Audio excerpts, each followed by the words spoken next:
My name is Savannah Thomas, and my decade is the 1950s. I wanted to get into the topic music, and the genre I chose was rock and roll.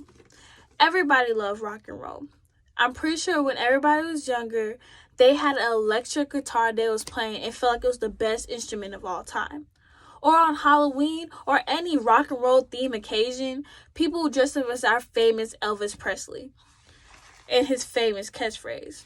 Rock and roll was the most popular genre in the 1950s, which spread rapidly throughout the United States. I'm going to be talking about the origin of rock and roll music, how it progressed over time, and how it progressed today.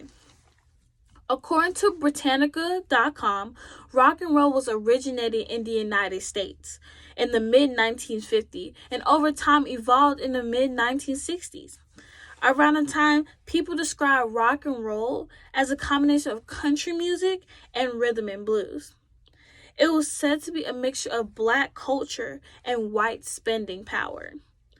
Black vocal groups such as the Dominoes and the Spinells began to start combining gospel-style harmonies, call and response singing with earthy subject matter and very aggressive rhythm and blues rhythms.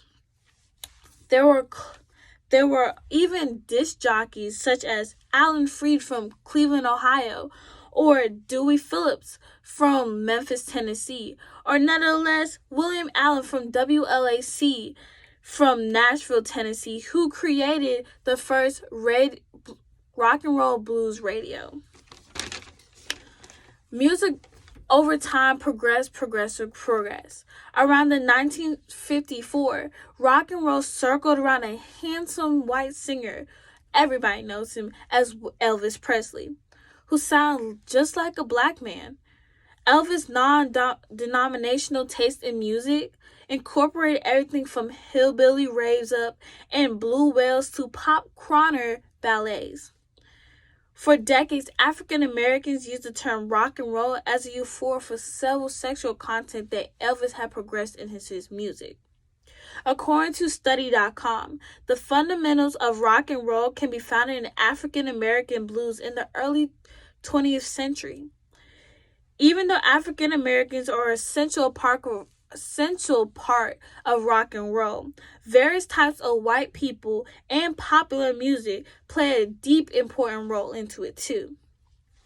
It emerged during a time of unprecedented post-World War II. A lot of Americans owned radios and televisions to allow access to different music and also broadcast it on the TVs. This meaning that teenagers had money to go out and buy records since everybody at the time loved rock and roll. The early occurrence of the Civil War was happening during the time of rock and roll coming out, so it gave African American music being useful and also accessible. During the late 40s and early 50s, electric blues, rhythm and blues, and early rock and roll was murky over time, but as they progressed over technology and demographics, it also reflected in their music. According to liveabout.com, the evolution has progressed over time into something better than it started as. Starting in the late 1940s, country music and blues morphed into electric guitars. In the 1950s, artists leaned on classic blues structures. By 1960s, artists and musicians switched over to the embracing sex and youthful rebellion. Now in the 70s, rock and roll took a turn. From Led Zeppelin, who made rock music, into something dark and heavy that's called hard rock or even called heavy metal.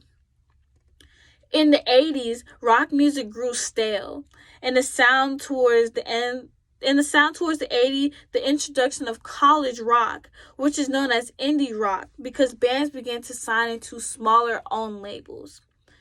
Through the 1990s to present, alternate music became a popular sound until it wasn't anymore. Later down the road, 21st century, that fused hip-hop and metal and is still evolving today.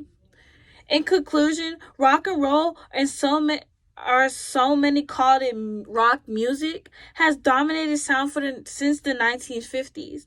The origin of rock allowed a better understanding of how it became or what it is today. Rock and roll has been a great and big part of our music. And even Elvis Presley became a big part of our music. So that's our decade on the 1950s.